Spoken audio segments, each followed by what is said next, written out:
This is Community Connect, presented by TGH. I'm your host, Dr. Rania Habib. Joining me is Amy Moen, physician assistant with the Department of Colorectal Surgery at Tampa General Hospital. Amy, welcome to the podcast. Thank you for having me. Let's begin right away with just a very simple question. What are the most common causes of painful bowel movement? Well, some of the most common reasons for having a painful bowel movement are going to be anal fissures, thrombosed external hemorrhoids, abscesses, or even just some normal skin breakdown. The external anal canal has a lot of pain fibers, so it doesn't take much to cause a lot of pain down there when you're going to the bathroom. When you have a large, hard bowel movement, it can cause some tearing of the skin, and that can make it very painful to go. And that's what an anal fissure is. People hear about external hemorrhoids, and those are some blood clots that kind of form outside of the anal canal. And when that hurts, it will hurt until your body breaks down the blood clot. Other things are an abscess, which is an infection of a skin gland, or like I said, even just skin breakdown from having extra moisture or frequent bowel movements or leaking fluid. And all of those things can be very painful. So when someone has a painful bowel movement, what are some common over-the-counter things that we could possibly try at home to get relief?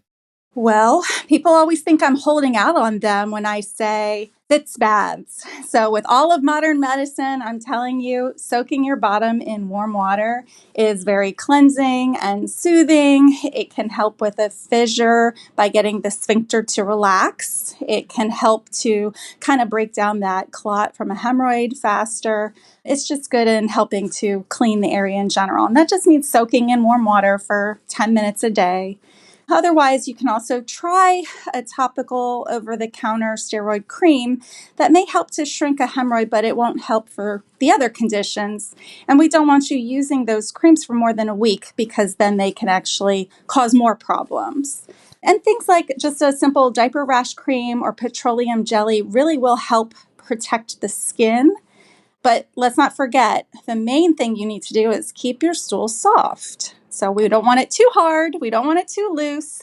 We want to aim for about 1 to 2 bowel movements per day. And so if you need to increase your fiber intake with supplemental fiber or stool softeners, that's really important.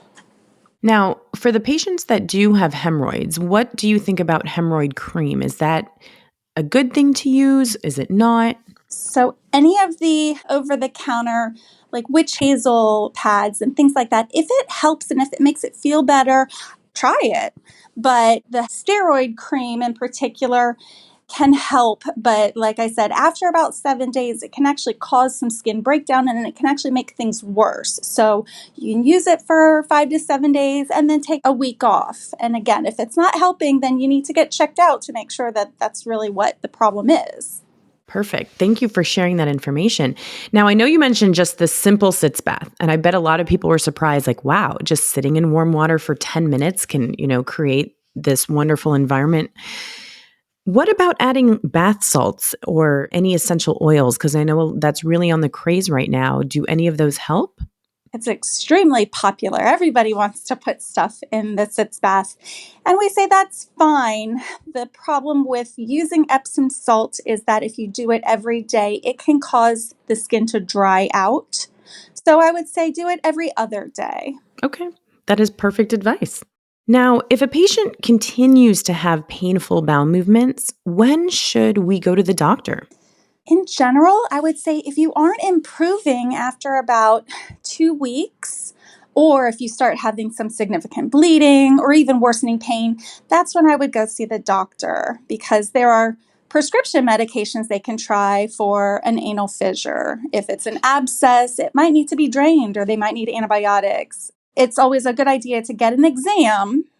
Other than you looking with your phone, trying to take a picture and Googling it yourself, we prefer you go get an exam to rule out some of the less common causes of pain that can be more concerning. Now, I know a common question we might have is what type of doctor should we see when we're finally ready to make that move? Should it be my PCP, my primary care physician, or a specialist? I think it's always a good idea to start with your PCP, and they can do an exam, or sometimes they might not want to because they might not be able to identify exactly what's wrong. But if they don't, then they can refer you to the specialist. And most of the time, they're going to start with a gastroenterologist, just a GI doctor, and they'll be able to kind of help you on the way. Usually, there's nothing wrong with coming to see me colorectal surgery. That doesn't necessarily mean that surgery is going to be warranted, but usually the primary care, the GI doctor, or the colorectal surgeon will be able to get you fixed up. Now, once they see the primary care physician or the specialist, let's say the gastroenterologist, before they're even referred to a colorectal surgeon, what is involved in the workup for painful bowel movements? So, for the most part, the workup is really just going to be an exam, and that also will consist of doing a digital rectal exam. And that's everybody's least favorite part of coming to see me. We're not very popular when it comes to that, but it should be pretty quick and not overly uncomfortable. And then from there, most of the time, we're going to be able to diagnose enough to say, all right, this is what the problem is. Very rarely we would do an anoscopy to look inside the anal canal in the office. Or sometimes we'd say, okay, let's schedule a flexible sigmoidoscopy or an exam under anesthesia so we can give a little sedation and get a better understanding of what's going on. Now, once we have a diagnosis, a lot of patients would probably be very nervous. In what scenarios might a patient actually need to come see you in colorectal surgery and need surgery?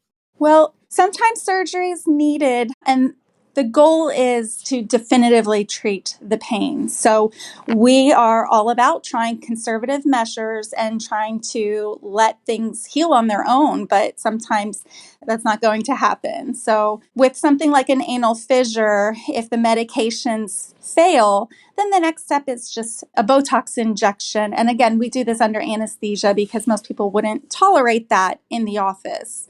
A hemorrhoid, if it's not improving, then we might need to excise it, or an abscess might need to be drained or explored to make sure there's not an underlying cause of the abscess.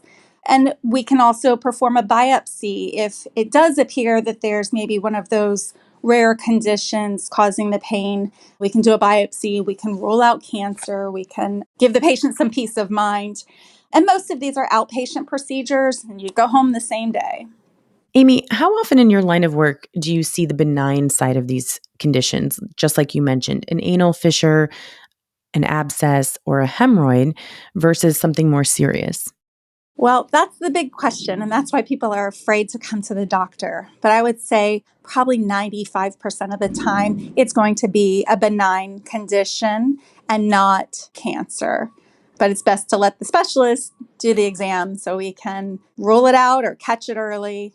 And we have patients all the time that just put up with painful bleeding hemorrhoids or what they think are hemorrhoids for years when it's really something else, or it's something that we could have taken care of, and they say, man, I wish I had done that sooner. So, when we look at some of the signs and symptoms of painful bowel movements, when should a patient actually be concerned that it's something more serious? So typically, if there's pain and a palpable bump outside that is bleeding and it's not going away. So again, don't just assume it's a hemorrhoid, because that's what I have patients say. I've had this hemorrhoid for years and it's not a hemorrhoid. So don't ignore it. That's why give it some time. You don't have to, the day it shows up, you don't have to run to the doctor. But if a week or two goes by and we're not seeing any improvement, just go get it checked out. Now, in that workup, you did mention if you see something more serious, you're going to do a biopsy. And that's obviously going to tell you if what you're looking at is benign or if it's cancerous. And as a patient, obviously, that is something we're very worried about. So, how do we know if we might have cancer? So usually an anal cancer would be what would cause pain if it was due to a cancer. The only way to tell would be if it was a painful bleeding mass that is not getting better. And typically it's going to be getting bigger. we would need to biopsy it. Now, with patients who are diagnosed with anal cancer, do they ever have, besides the bleeding, the mass, and the bowel movements, which, are three big telltale signs, do they ever have any other systemic signs and symptoms? Usually not, because normally when we find the anal cancers, they are fairly superficial. So it's kind of like a skin cancer, but in that area. So luckily, we're able to treat them or remove them, and the patients don't typically have the typical side effects you would think of, like weight loss or fatigue. So it's really kind of isolated just to that anal area. Correct. Well, Amy, you have provided us with wonderful information about everything we need to know that if we're having pain with bowel movements. As we wrap up, what is your final take-home message for our audience, Amy? Well, I would say if you have pain, don't be overly alarmed, but you also don't need to live with it. So, common things being common, you probably don't have cancer. But if the pain's not improving with over-the-counter remedies, it's best to get it checked out, and we will make your visit as painless as possible. That's wonderful. Thank you so much for being with us today, Amy, and for sharing all of this very helpful information. Thank you so much for having me. Once again, that was Amy Moen, physician assistant with the Department of Colorectal Surgery. For more information, please visit tgh.org/cancer. If you enjoyed this episode, please be sure to like, subscribe, and follow Community Connect presented by TGH on your favorite podcast platform. I'm your host, Dr. Rania Habib, wishing you well. This is Community Connect presented by TGH. Thanks for listening.